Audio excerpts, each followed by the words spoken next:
हाँ तो नमस्ते जी।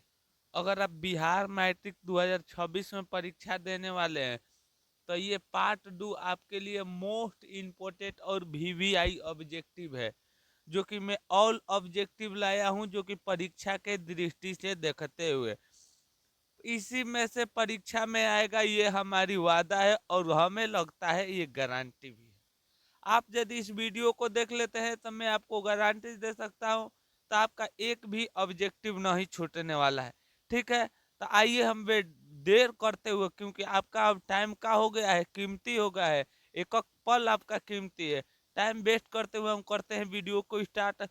और जब वीडियो समाप्त होगा तो कमेंट में हमें बताइए कि आपका कितना ऑब्जेक्टिव में कितना सही हुआ। अभी तक चैनल पर नए हैं तो चैनल को सब्सक्राइब करें, कमेंट करें, और मैथ वाला वीडियो को जाकर अवश्य देख लीजिएगा, क्योंकि वो बहुत महत्वपूर्ण है। और विज्ञान का भी जाकर देख लीजिएगा, वो भी दोनों महत्वपूर्ण वीडियो है, आप अवश्य देखिएगा। चलिए हम बढ़ते हैं पहिल का क्वेश्चन की ओर। का क्वेश्चन भी यही सवाल है, जल किस प्रकार की जलवायु की पौधा है? तो याद रखिएगा, मोस्ट इम्पोर्टेंट और भी यही सवाल, उष्मा शोषण सुख है। आखिर चावल है, 2026 के पेपर में लगा लीजिए इम्पोर्टेंट। आखिर चावल है तो चावल का प्रकार का है? तो बाबू याद रखिएगा, चावल खरीफ फसल है। कौन सी है? खरीफ फसल है, इसे याद रखिएगा। 2026 के पेपर में ये पक्का क्वेश्चन रहेगा। काला मिट्टी का उपयुक्त है? आखिर काला मिट्टी उपयुक्त किसके लिए है? तो याद रखिएगा, इनका राइट आंसर रहेगा कपास के लिए। किसके लिए बाबू? तो आप याद रखिएगा, कपास के लिए है। अगला सवाल वीवीआई सवाल है, दाल किस पोटासियम का अंश का स्रोत है? आखिर दाल किस पोटासियम स्रोत का अंश है? तो ये क्वेश्चन है मोस्ट इंपोर्टेंट और वीवीआई सवाल, तो याद रखिएगा प्रोटोन के है। अगला सवाल ये 2026 के पेपर में आएगा, इसे याद रखिएगा क्योंकि मोस्ट वीवीआई सवाल है।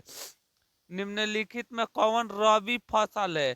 हो सकता है तो रबी फसल और खरीफ फसल लिखने का आ जाए, तो आप लोग ध्यान रखिएगा, बताना है निम्नलिखित में कौन रबी फसल है। तो इस राइट आंसर इसे याद रखिएगा आंसर। तो गेहूं में एक प्रकार की क्या है बाबू? तो आप कहिएगा गेहूं रबी फसल है, और चावल का है तो खरीफ फसल है। याद रखिएगा। रबी फसल की रबी फसल की किन महीनों में बुआई की जाती है?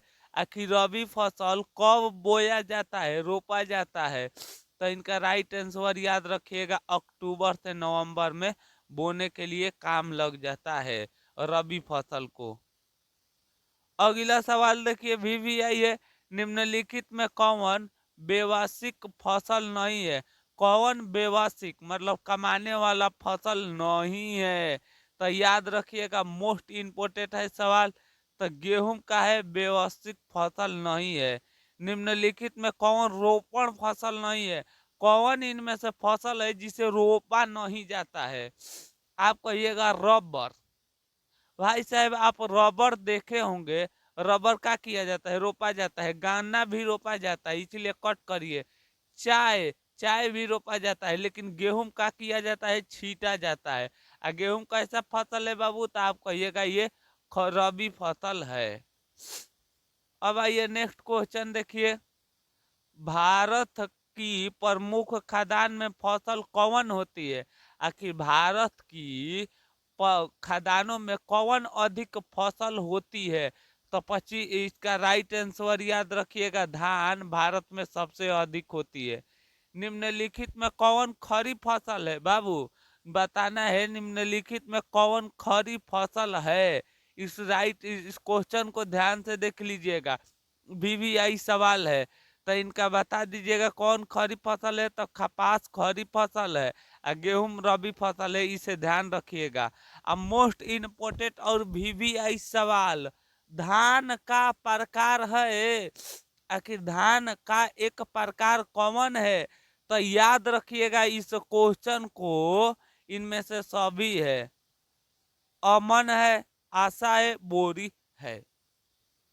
अगला सवाल, निम्नलिखित में से किसे खेती से नाइट्रोजन की स्थिरांक होती है? मोस्ट इम्पोर्टेंट और वीवीआई सवाल है।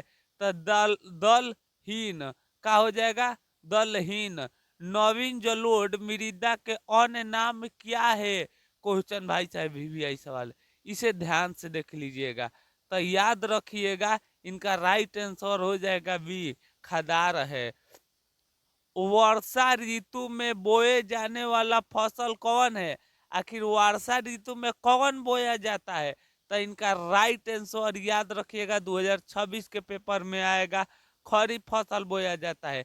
अरे बूनी पानी के दिन में धान ही न बोया जाता है, गेहूं बोइएगा तो सड़ जाएगा, क्योंकि गाड़ा जाता है, गेहूं नीचे बोया जाता है, तो बोइएगा तो क्या हो जाएगा, सड़ जाएगा। अगला सवाल देखिए, ब्रिटेन का सहयोग से कहां से लौह इस्पात उद्योग बनाया गया? क्वेश्चन इम्पोर्टेंट है, तो याद रखिएगा, इनका राइट आंसर हो जाएगा दुर्गापुर में। अगला, निम्न में से कौन रोपण फसल का उदाहरण है? इनमें से कौन रोपा जाता है? तो याद रखिएगा, चाय रोपा जाता है, रबर रोपा जाता है और गन्ना, माने तीनों इनमें से क्या किया जाता है, रोपा जाता है, क्योंकि क्वेश्चन मोस्ट इम्पोर्टेंट सवाल है। अगला सवाल देखिए, निम्नलिखित में कौन दलविहीन फसल वायुमंडलीय नाइट्रोजन स्थिरांक नहीं करता है? तो इनका राइट आंसर याद रखिएगा हो जाएगा डी, राजमान। लास्ट और मोस्ट इम्पोर्टेंट सवाल, निम्न में कौन पुराना जलोढ़ मिट्टी है? क्या बताना है, पुराना जलोढ़ मिट्टी है? तो इनका याद रखिएगा बांगर है। चाहे बाबू, बांगर है। एगो में 2 नंबर में सवाल आने के लिए चांस है, इसे याद रखिएगा, खरीफ फसल और रबी फसल। तो जब खरीफ फसल आएगा तो ये वर्षा के दिन में बोया जाता है, और रबी फसल वर्षा के दिन में नहीं बोया जाता है। इसमें चावल बोया जाता है, इसमें गेहूं बोया जाता है। ये जो महीना में ये बोआता है इसे याद रखिएगा, और 4 गो नाव लिख दीजिएगा। 2 नंबर में आएगा लिखने के लिए तो 2 से 3 लिख दीजिएगा। क्वेश्चन मोस्ट इंपोर्टेंट है, वीवीआई सवाल, तो इस चैप्टर से याद रखिएगा, 5 नंबर के आएगा। अब आपका बारी है, कमेंट में बताइएगा आपका कितना मार्क्स आया। चलिए, तब तक ले मिलेंगे एक और नई वीडियो के साथ। लेकिन उस सामाजिक विज्ञान के और गणित वाला वीडियो अवश्य देख लीजिएगा। जय हिंद दोस्तों, वंदे मातरम।